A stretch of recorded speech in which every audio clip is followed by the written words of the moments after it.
Hello guys, আসসালামু আলাইকুম। Welcome back to another blog. তো আজকে আমি রাতের জন্য মানে অল্প মাছ দেখতে পেলেন, অল্প মাছ। আমি অল্প মাছটাই রান্না করব, ছোট মাছ ধুন্দুল দিয়ে চচ্চড়ি করব। তো চচ্চড়িটা আমি অল্পই করব, কারণ শুধুমাত্র রাতের জন্যই করব, যেহেতু আমরা দুজন মানুষের জন্য ওটাই যথেষ্ট। তো আমি পেঁয়াজ মরিচ ধুন্দুল সব কিছু কেটে নিয়েছি, মাছও ধুয়ে নিয়েছি, ধুয়ে একসাথে সব কিছু রেডি করে নিয়েছি। এখন আমি কড়াইতে পেঁয়াজ মরিচ দিয়ে দিছি, তো হলুদ ও লবণও দিয়ে দিছি। হলুদ দেওয়ার সময় অনেকটুকুন হলুদ বাইরে পড়ে গেছে, তো আমি এখন ধনিয়া গুঁড়া দিয়ে দিলাম।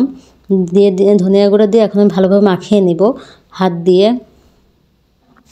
কিন্তু এভাবে মাখালে কিন্তু হাত অনেক জ্বালাপোড়া করে, তারপরেও কিছু করার নেই, যেহেতু ছোটো মাছ চচ্চড়ি করার ক্ষেত্রে মাখিয়ে দিতে হয়। মাখিয়ে না দিলে তো ভালো লাগে না, মজা লাগে না। তো মাখিয়ে দিলাম। তো আমি পেঁয়াজটা কিন্তু একদম কুচি কুচি করে কাটতে পারিনি, কারণ আমার হাতটা কেটে গেছে, তাই আমি পেঁয়াজটা কুচি কুচি কাটতে পারিনি, একটু মোটা মোটা করে কেটেছি। কুচি কুচি করে কাটতে গেলে আমার হাতে যেখানে কেটে গেছে সেখানেই গিয়ে বারবার লাগে, তাই কুচি কুচি করে কাটতে পারিনি। তো এখন আমি ধুন্দুলটা দিয়ে দিলাম। তো ধুন্দুল দিয়ে ভালোভাবে মাখিয়ে নিচ্ছি। তো মাখিয়ে নেওয়ার পরে আমি মাছগুলো দিয়ে দিব। তো এখানে অল্প মাছই, আমি বিকেলবেলা বাজারে গিয়ে ট্যাংরা মাছ আর ছোটো মাছ নিয়ে আসছিলাম। তো সব কিছু কুটে ধুয়ে ফ্রিজে রেখে দিছি, আর সামান্য অল্প একটু রেখে দিছি এটা এখন চচ্চড়ি করার জন্য। দেখে মনে হচ্ছে যে মাছ অল্প, কিন্তু আসলে রান্না করার পরে দেখা যাবে যে ঠিক আছে, কারণ ধুন্দুল তো নরম তরকারি, সিদ্ধ হয়ে গেলে একদম কমে যাবে।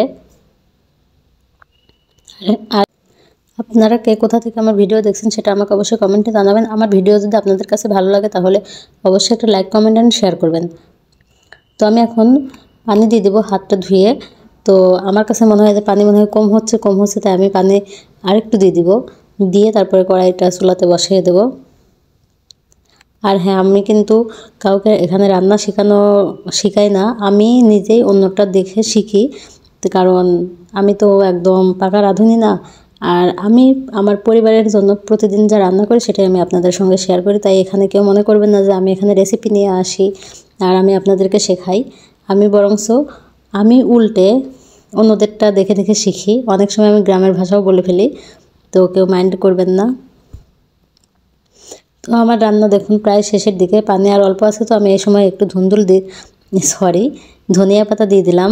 দেখছেন আমার কথা কিন্তু এখনও বেজে যাচ্ছে। তো এখন একদম শুকিয়ে গেলে, চচ্চড়ি হয়ে গেলে তখন আমি নামিয়ে নিব। আমি একটু নেড়ে দেখতেছিলাম যে কতটুকুন পানি আছে। তো দেখুন এখন রান্না প্রায় শেষের দিকে, একদম শুকিয়ে গেছে। তো এখন আমি একটা বাটিতে ঢেলে নিব। সবাই ভালো থাকবেন, সুস্থ থাকবেন। আল্লাহ হাফেজ।